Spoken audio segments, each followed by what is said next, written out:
할렐루야.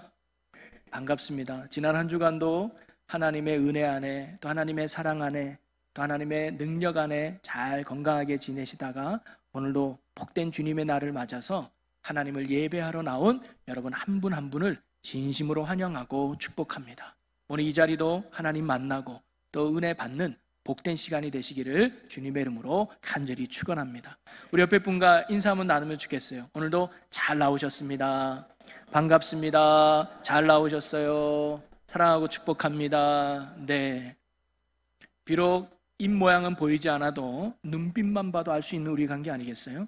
여러분들 건강한 교회, 행복한 성도로 하나님의 의를 이루어가는 복된 재단 되었으면 좋겠습니다. 저는 주일마다 마가복음을 함께 말씀을 나누고 있는데요. 오늘은 우리 부목사님이 봉독했던 마가복음 1장 29절부터 31절 말씀을 가지고 예수님을 모셨더니 라는 제목으로 여러분과 함께 말씀을 나눠보려고 합니다. 한 이야기로 시작하려고 하는데요. 어떤 부인이 결혼생활과 가정생활이 너무너무 힘들고 어려워서 예수님 앞에 이렇게 울면서 기도했대요. 예수님, 제 삶이 너무 괴롭고 너무 힘듭니다. 도저히 내가 이 땅에서 살아갈 힘이 나지 않습니다. 그러니 예수님, 저 좀 하늘나라로 데려가 주세요. 저 좀 하나님 품으로 인도해 주세요라고 간절히 기도했습니다. 그랬더니 얼마나 간절히 기도했던지 예수님이 그 여인에게 나타나셨대요. 나타나가지고 이렇게 말씀하셨습니다. 내가 너의 기도를 들었다. 그리고 내가 내 소원을 응답해 주겠다. 그래서 내가 너를 하늘나라로 데려가겠다. 그런데 내가 너를 부르기 전에 내가 너에게 몇 가지 부탁할 게 있는데 들어주겠니? 그랬더니 여인이 그럼요 예수님, 하늘나라 간다는데 뭐가 어렵겠어요? 제가 부탁드려드릴게요. 그랬더니 예수님께서 말씀하시기를, 그러면 첫째로 내가 너를 하늘나라로 부르면 사람들이 너네 집에 모여서 장례식을 할 텐데 너네 집이 지저분하거나 어수선하면 사람들이 욕하지 않겠니? 그러니까 네가 하나님 나라 가기 전에 네가 살고 있는 집을 깨끗하게 정리정돈하고 청소하면 어떠니? 예수님 알았어요. 그렇게 할게요 하면서 이 여자가 자기 집을 깨끗이 정돈하고 청소를 합니다. 자, 그리고는 또 예수님이 다음에 부탁하시기를, 집이 참 깨끗하게 됐구나. 그런데 바깥을 보니까 작은 정원이 있는데 풀도 막 자라있고 꽃도 어수선하고 굉장히 지저분해 보이는데 사람들이 장례식에 와가지고 이 여자는 정원도 가꾸지 않고 갔네 라고 말하면 이게 안 좋지 않니? 그러니까 하늘나라 갈 때까지 저 정원도 네가 예쁘게 한번 가꾸면 어떠니? 예수님 알겠어요 하면서 이 여자니 정원에다가 꽃도 심기도 하고 예쁘게 그 정원을 예쁘게 가꿉니다. 그러자 예수님이 또 나타나셔서 이제 됐다. 한 가지 더 부탁할 게 있는데 이 시점에서 내가 너를 부르면 너 자식들이 마음에 걸리지 않니? 네, 맞아요. 자식들을 두고 가기가 참 마음이 무거워요. 그래, 그러면 네가 하늘나라 갔을 때 자식들이 엄마는 참 나를 사랑했다라는 이 말을 들을 수 있도록 남은 기간 동안 네가 자녀들을 정말로 많이 사랑해 줄 수 있었으면 좋겠다. 네가 사랑할 수 있는 모든 표현을 방법을 써서 너희가 자녀들을 섬겨주고 사랑했으면 좋겠다. 이렇게 말씀하니까 네, 그렇게 할게요 하면서 이 여인은 며칠 동안 정말 이 자녀들을 끌어안아 주기도 하고 늘 손을 잡아주기도 하고 뽀뽀도 하며 맛있는 음식도 사주고 또 먹여주고 또 같이 놀아주면서 자녀들 향한 많은 사랑의 표현을 했다는 거예요. 자, 그러자 이제 예수님께서는 끝난 줄 알았는데 마지막 한 가지 더 부탁이 있다고 하면서 이 여인에게 말을 합니다. 얘야, 너 남편이 너 속성인 거 내가 다 안다. 너 남편 얼굴 볼 때마다 밉지? 네 마음의 상처 내가 다 알고 있단다. 그러니 내가 마지막 너를 부를 때 혹시 네 남편이 그래도 내 부인은 나를 참 사랑했어 이런 말을 들으면 얼마나 좋겠니? 그래서 단 사흘만 네가 남편을 친절하게 대해주면 어떻게? 어떤 말을 해도 대꾸하지 말고 다 따라주고 네가 할 수 있는 최고의 모습으로 마지막까지 친절을 베풀어 줄 수 있겠니? 라고 물었더니 이 여인이 이를 깍 악물고 알겠습니다 그러더래요. 까짓 사흘인데 뭐 해보지 뭐. 그래서 정말 최선을 다해서 사흘 동안 열심히 남편을 섬겼다는 거예요. 자, 드디어 예수님이 오시니 D-Day가 됐습니다. 그리고는 얘야, 이제 하늘나라 갈 때가 되었구나. 자, 이제 남은 너네 집을 한번 돌아보렴 했어요. 그래서 이 여인이 이제 자기 집을 딱 돌아보니까 집이 그렇게 깨끗할 수가 없는 거예요. 전에는 막 지저분하고 어수선했는데 우리 집이 이렇게 깨끗했나? 그리고 눈을 정원으로 돌려보니까 정원이 너무 예쁜 거예요. 어머, 저런 꽃도 폈었네? 아, 우리 정원이 이렇게 예뻤나? 그리고 무엇보다 오랜만에 집에서 자녀들의 웃음소리가 막 피어나는 거예요. 하하호호. 그리고는 남편은 저 한쪽 구석에서 무척 괴로워하며 미안한 표정으로 자기를 바라보고 있더래요. 그 남편의 얼굴을 보는 순간적으로 이 부인의 머릿속에는 우리 집도 괜찮네 라는 생각이 들더라는 거죠. 그때 예수님이 가까이 오셔서 이 여인에게 말했대요. 야, 너 가기 싫지? 응? 그랬더니 이 여인이 그러네요. 이상한 일이네요.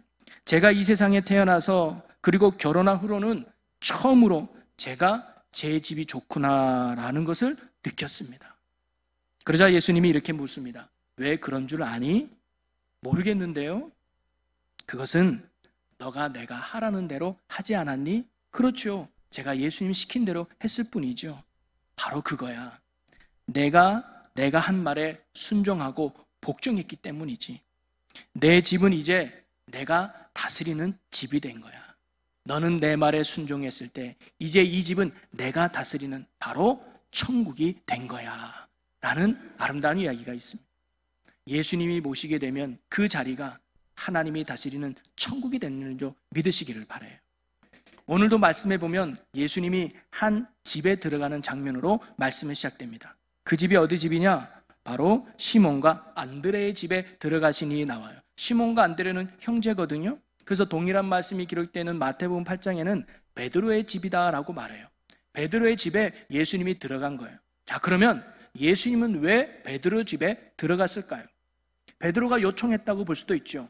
우리 장모님이 병들었는데 들어가시죠. 아니면 예수님 배고프시죠? 시장하시니까 우리 집에 들어가서 좀 쉬시죠. 뭐 여러 가지 이유가 있을 수 있어요. 아니면 예수님이 요구하실 수도 있죠. 베드로야, 너희 집에 좀 가자. 내가 좀 쉬러 들어가자. 이렇게 요구할 수도 있지 않겠습니까? 그런데 중요한 것은 베드로가 요청을 했든지 예수님이 요구를 했든지 병을 고치러 들어갔든지 시장한 배를 채우기 위해서 들어갔든지 중요한 것은 뭐냐면 베드로가 예수님을 자기 집으로 모셨다는 게 중요해요. 왜냐? 예수님을 모셨을 때 그 가정에 역사가 일어났거든요. 바로 오늘 말씀의 핵심은 바로 그겁니다. 우리에게 예수님을 모시면 그분으로 인한 놀라운 역사와 변화가 우리의 삶에 일어난다는 것을 마가는 짧은 세절을 통해서 우리에게 가르쳐주고 있는 거예요. 그것이 회당이든 그것이 가정이든 상관하지 않습니다. 귀신이 쫓겨나고 병이 치료되는 놀라운 역사가 예수님 때문에 일어나는 것이죠. 여러분, 오늘도 마찬가지입니다. 예수님이 계신 그곳에, 예수님을 모신 그곳에 놀라운 역사가 일어나는 줄로 믿으시기를 바랍니다. 왜 예수님이 우리의 복음 되시는 줄 아십니까? 그분이 왜 기쁜 소식이고 그분이 왜 기쁜 은혜의 소식인 줄 압니까? 예수님이 계실 때 놀라운 변화와 놀라운 역사가 우리의 삶에 일어나기 때문이죠. 내가 지금 어떤 형편에 있는지, 내가 지금 어떤 상황에 있는지, 내가 어떤 조건에 놓여 있는지, 어떤 상황에 있는지 그건 중요하지 않습니다. 중요한 건 지금 내 삶에, 지금 우리의 가정에 예수님이 계시다면, 예수님을 모신다면 오늘 본문 말씀에 나타났던 일련의 사건들이, 놀라운 일들이, 축복의 일들이, 동일한 사건들이 우리에게도 일어난다는 것이죠. 여러분, 이런 놀라운 역사를 이루시는 주님을 기대하시기를 주의 이름으로 간절히 소망합니다. 그게 믿음 생활일 수 있어요. 자, 그러면 예수님을 우리의 삶에 모시면, 예수님을 우리의 가정에 모시면 우리는 어떤 일이 일어날까? 저는 오늘 세 가지를 통해 여러분과 함께 나눠보려고 하는데요. 첫째 보니까 예수님을 모시면 문제가 해결되는 거예요. 지금 베드로의 가정에 어떤 문제가 생겼어요? 장모가 병들어 누워 있어요. 언제 돌아가실지 모르는 큰 아픔이 그 가정에 있었죠. 근데 예수님으로 인해서 그 문제가 해결되지 않습니까? 여러분, 그런데 인생의 문제가 베드로 가정에만 있었을까요? 여러분은 문제가 없습니까? 여러분, 문제 없는 인생, 문제 없는 가정 있을까요? 아마 없을 거예요. 어떤 인생도 문제로부터 자유할 수 있는 사람은 아무도 없다는 거죠. 어느 청년이 목사님을 찾아갔습니다. 그래서 이렇게 말해요. 목사님, 제가 다니는 직장에 너무너무 문제가 많아서 도저히 다닐 수 없을 것 같아요. 그러니 목사님, 문제없는 좋은 직장 하나만 소개시켜 주세요. 그랬더니 목사님이 문득 생각나는 장소가 있어서 안 그래도 내가 당신 말 들으니까 한 군데 생각났다고. 내가 소개해 줄 테니까 날 따라오라고. 이 청년은 기쁜 마음으로 목사님을 따라 나섭니다. 차를 타고 한참 가요. 시외 바깥으로 나갔습니다. 그리고 도착한 곳이 어디냐? 공동묘지에 도착한 거예요. 그러면서 목사님이 그래요. 여기가 아무 문제 없는 곳이야. 여기가 아무 문제 없는 직장이야. 이게 뭐예요? 우리의 인생에는 문제 없는 인생이 없다는 거죠. 여러분, 미안하지만 문제 없는 인생, 문제 없는 가정, 문제 없는 교회 없습니다. 다 크고 작은 문제들이 항상 우리의 삶에 널려 있는 것이죠. 그리고 사람들은 이 문제를 만나면 어떻게든 피해 보려고 하는 경향이 많아요. 도망치려고 하는 것들이 많죠. 그래서 가정에 문제가 생기면 꼭 그런 건 아니지만, 다 그런 건 아니지만 이 가정에 문제가 생기면 피하려고 그래요. 그래서 남편을 바꿔보거나 아내를 바꿔보거나 가정을 이혼해보기도 하죠. 또 다른 가정을 만들어 보려고 하는 것도 있을 수 있어요. 또 신앙에 문제가 생기면 사람을 바꿔봐요. 속회를 바꿔보거나 여기 못 있겠네, 봉사부서를 바꿔보거나 심지어는 교회를 바꿔보기도 하죠. 어떤 사람은 교단까지 바꿔보기로 합니다. 그러면 내 문제가 없어지는 줄 알고 말이죠. 사라집니까? 아니에요. 또 다른 문제가 여전히 그 가운데서 있다는 것을 알게 되죠. 여러분, 문제는 피한다고 해결되는 게 결코 아닙니다. 그러면 하나님이 왜 우리에게 문제를 허락할까요? 하나님이 우리의 인생의 주인이 되시는데 그 하나님께서 왜 우리에게 문제를 허락할까요? 피하라고 허락한 것이 아니라 그 문제를 이겨내고 극복하라고 허락하신 줄로 믿으시기를 바랍니다. 그리고 우리 또한 문제를 극복하고 해결할 수 있다는 사실을 여러분 믿으셔야 돼요. 여러분, 예수님을 잘 믿어도 문제가 생기고요, 예수님을 잘 못 믿어도 문제가 생기고, 심지어 예수님을 믿지 않아도 우리 인생에 문제가 생길 수 있어요. 자, 그러면 이렇게 말할 수 있는 분이 계시죠. 예수 믿어도 문제 생기고 예수 안 믿어도 문제 생기면 굳이 예수를 믿을 필요가 있을까요? 필요 있습니다, 여러분. 왜냐? 예수님을 믿는 사람과 예수님을 믿지 않는 사람에게는 아주 큰 차이가 있습니다. 그게 어떤 차이냐? 믿는 우리에게는요, 바로 이 문제를 해결해 주시는 분이 우리에게 계시기 때문이에요.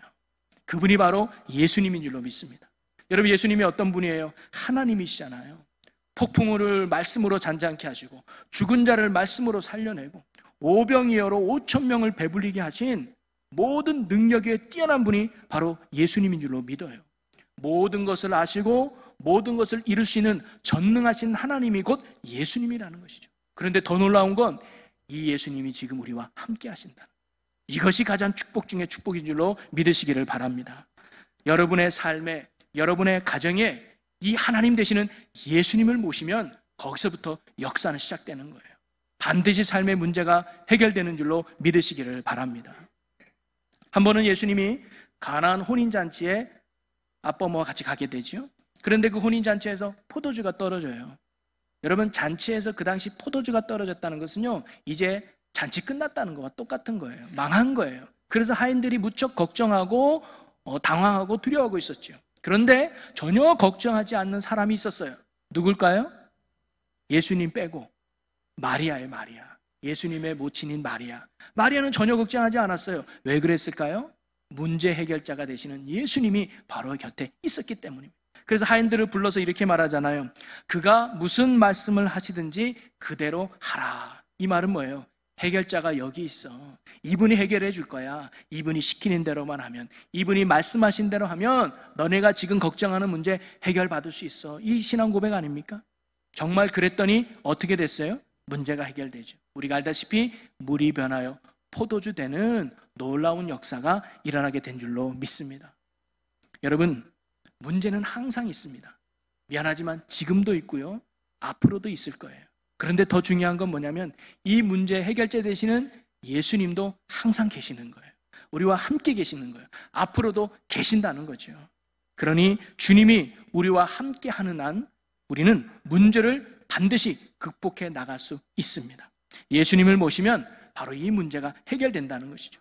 여러분, 인생의 해결자 되시는 예수님을 굳게 붙드시고 그분을 바라보는 믿음으로 살아가시는 여러분 되시기를 간절히 축원합니다. 또 하나, 우리의 삶의 가정에 예수님을 모시면 어떤 일이 일어나는가? 바로 주님이 주시는 그 큰 사랑을 우리가 경험하게 된다는 거죠. 여러분, 예수님을 모시게 되면 주님의 사랑을 확신하게 되고 경험하게 된다고 말씀드릴 수 있습니다. 사실 예수님을 모셨을 때 문제 해결 받는 것보다 더 좋은 게 있어요. 그게 뭐냐면 문제를 해결해 주시는 예수님과 깊은 교제를 가질 수 있다는 거. 이게 더 복이라는 거죠. 여러분, 하나님의 나라 그리고 기독교 복음의 핵심은 단순히 문제 해결에 있는 게 아니에요. 예수님이 우리를 주님 앞으로 구원의 자리로 초청하는 이유는, 그리고 우리를 나의 삶에, 우리의 가정에 예수님을 모시라고 말씀하는 이유는 단순히 문제 해결만을 약속하는 것이 아니라 예수님이 더 중요한 바로 영원한 하나님과의 관계 속으로 우리를 초청하신 거예요. 그게 뭐예요? 하나님의 사랑 안으로 우리를 부르신 거라 이 말이에요. 그 사랑 안에 거할 수 있도록, 그 사랑 안에 살아갈 수 있도록 우리를 부르신 거예요. 예수님이 이런 말씀을 하셨습니다. 수고하고 무거운 짐진 자들아 다 내게로 오라. 내가 네 문제를 해결해 주겠다. 이렇게 말씀하지 않았어요. 수고하고 무거운 짐지다 다 내게로 오라. 내가 너희를 쉬게 하겠다. 여러분, 쉼이 뭡니까? 내 품 안에 와. 내 사랑 안에 거해. 너의 지금까지 했던 두려움, 근심, 걱정, 내 사랑 안에 오기만 하면, 내 품 안에 안기만 하면 너네 참된 안식이 있을 거야. 참된 평화가 있을 거야. 이게 하나님이 원하는 궁극적인 구원의 의미라는 거죠. 하나님의 사랑 안에 거하는 것.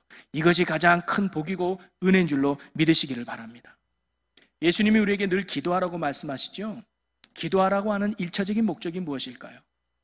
문제 해결만을 원하는 것이 아닙니다. 그 기도하는 과정을 통해서 살아계신 예수님을 경험하고 살아계신 예수님을 알게 함으로 깊은 관계를 맺는데 일차적인 목적이 있는 거예요.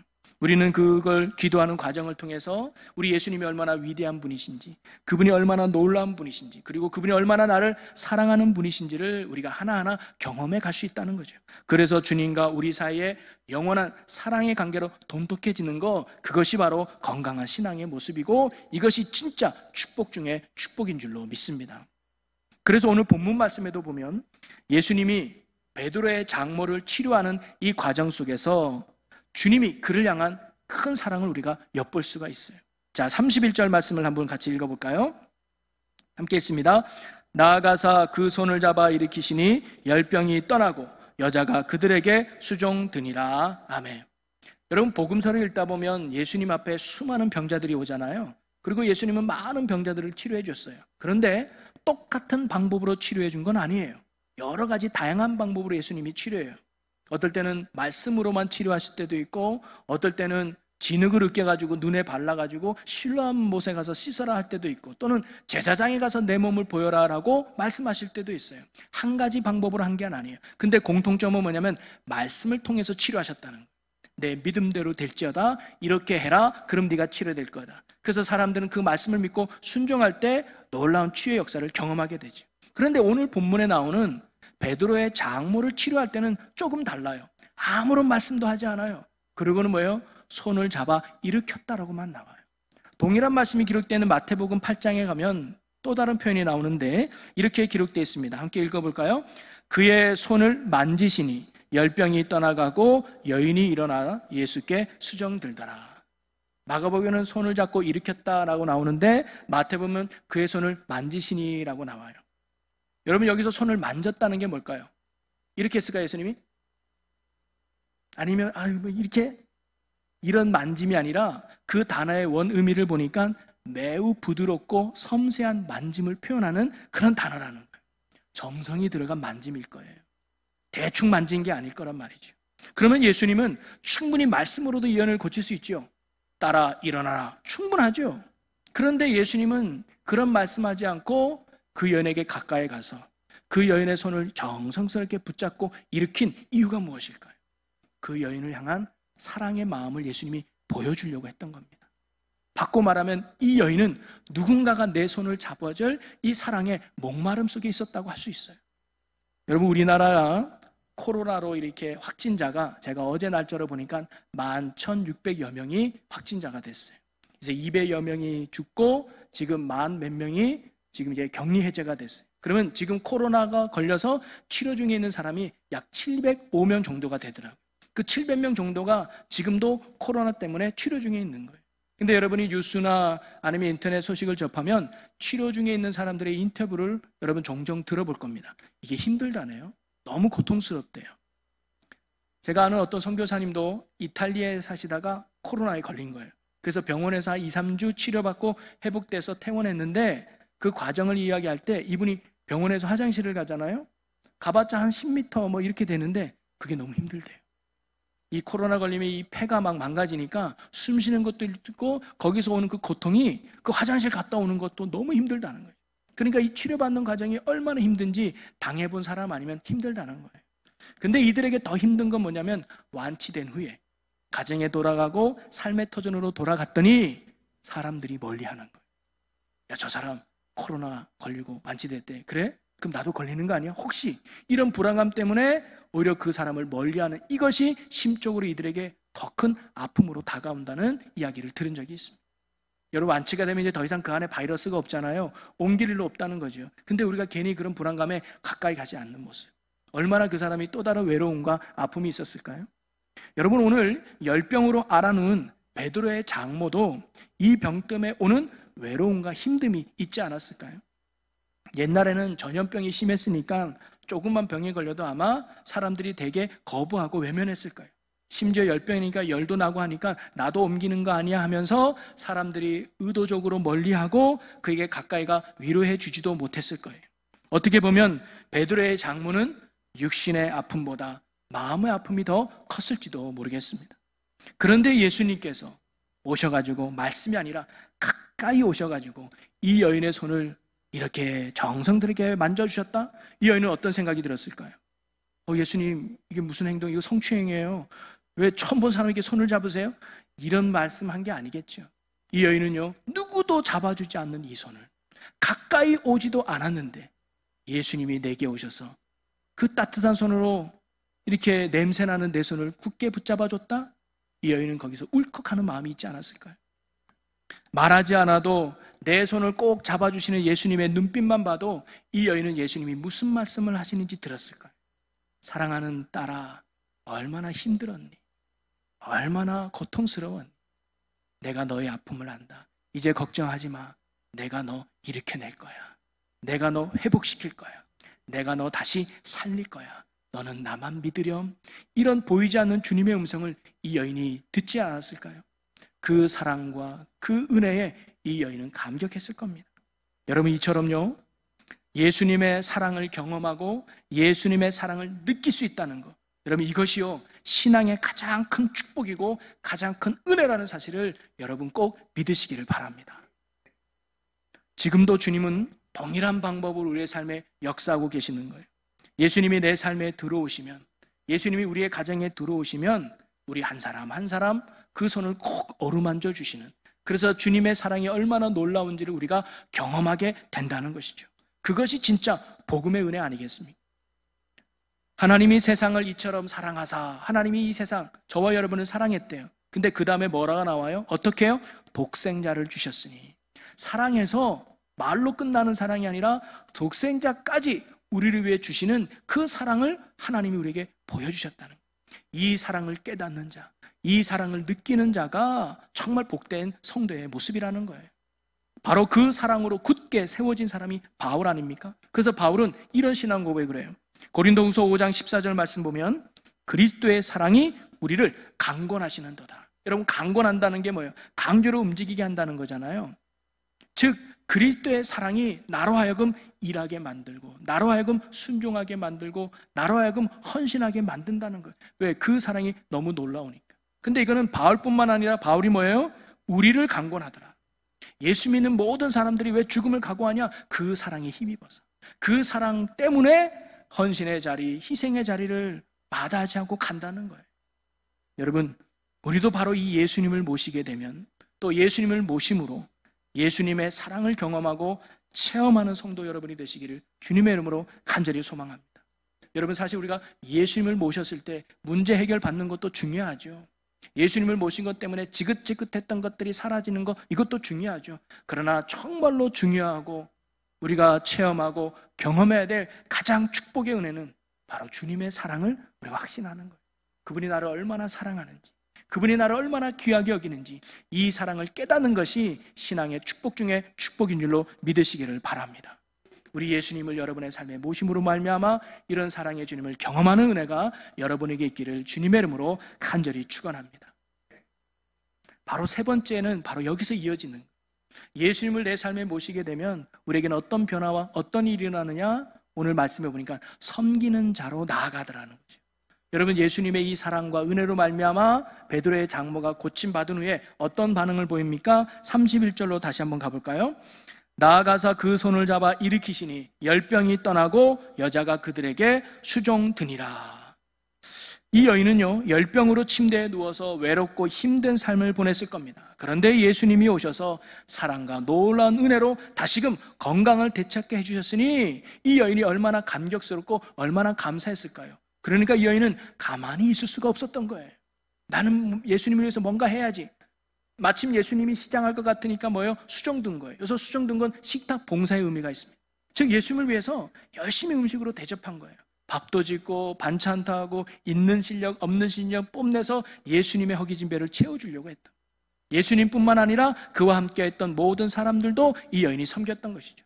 자, 그런데 이 여인의 섬김은 그날 하루뿐이었을까요? 수종 들었다라는 이 헬라어 원문에 보면 이 말은 미완료형으로 되어 있대요. 아직 끝난 게 아니라는 거예요. 즉 이 여인의 수종 드는 건 계속됐다는 말입니다. 내가 힘 닿는 데까지, 내가 건강할 때까지 예수님이 기뻐하는 일, 예수님의 필요한 일을 힘껏 섬기는 일에 살았던 여인이 바로 이 여인이었단 말이에요.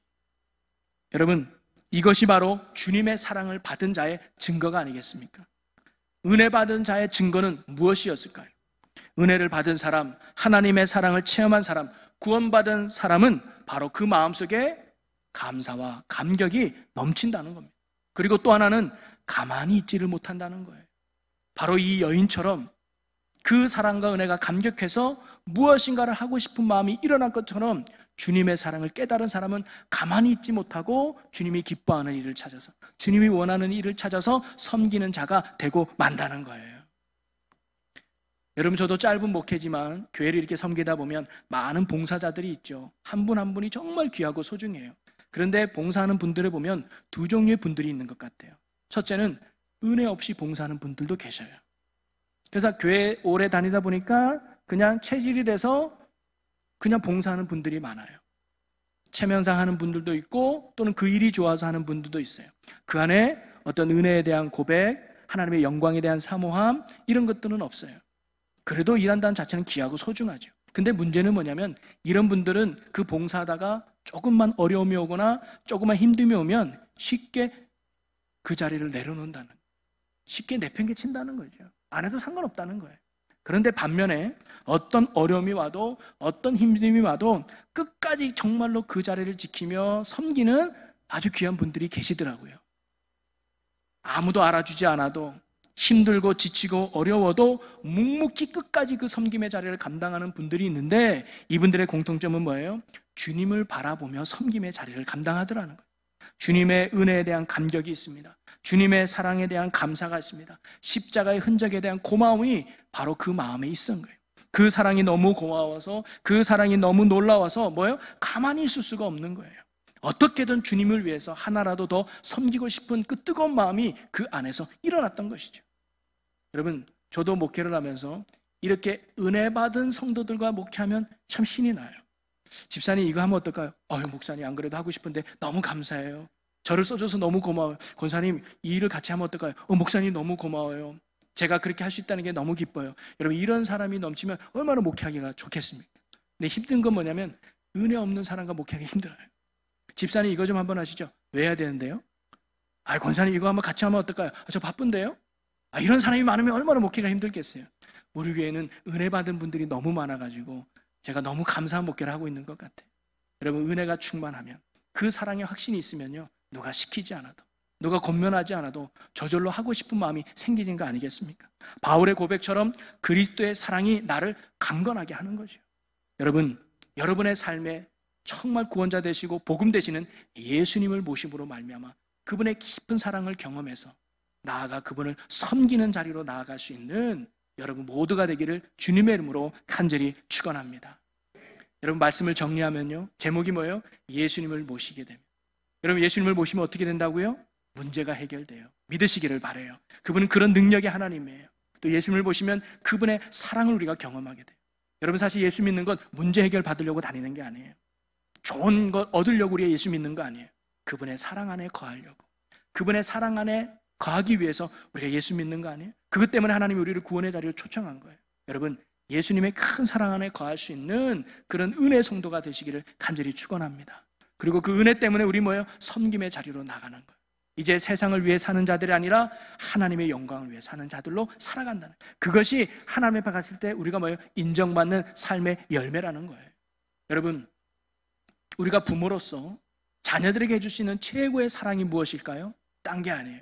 그 자녀들 안에 예수님을 모실 수 있도록 해주는 거예요. 그래서 우리 자녀들이 예수 안에서 살아가는, 그게 최고의 사랑이에요. 여러분 자녀된 우리가 부모에게 할 수 있는 최고의 효가 무엇일까요? 딴 게 아니라 우리 부모님들이 예수님 안에 거할 수 있도록, 그 부모님의 삶에 예수님을 모시게 하는 것, 그것이 최고의 효가 아닐까요? 예수님이 거하시면 기적이 일어납니다. 예수님이 거하시면 놀라운 변화가 일어납니다. 오늘 저와 여러분의 삶과 가정에 복음 되시는 예수님을 모심으로 말미암아 하나님의 나라가 이루어지는 축복의 삶이 되시기를 주님의 이름으로 간절히 축원합니다. 기도하겠습니다. 할렐루야. 사랑과 은혜가 많으신 아버지 하나님, 베드로의 가정에 예수님을 모셨더니 그 가정에 놀라운 은혜의 변화가 일어남을 보게 됩니다. 우리의 삶에, 우리의 가정에 복음 되시는 예수님을 모시며 사는 저희들이 되게 하여 주시옵소서. 그래야 예수님으로 인해 문제가 해결받게 하시고 주님의 크신 사랑을 경험하며 그 사랑 안에 감격하며 은혜롭게 살아가는 저희들이 되게 주옵소서. 그래서 이제 주님이 기뻐하는 일을, 주님을 섬기는 자로 살아가는 축복과 은혜가 우리 안에 넘치게 하여 주시옵소서. 우리 충주제일교회 모든 성도들과 가정이 예수님을 모시는 예수 가정 되게 해주시고 주님의 통치와 주님의 다스림을 받는 천국 가정 되게 하여 주시옵소서. 우리 주 예수 그리스도 이름으로 기도하옵나이다. 아멘.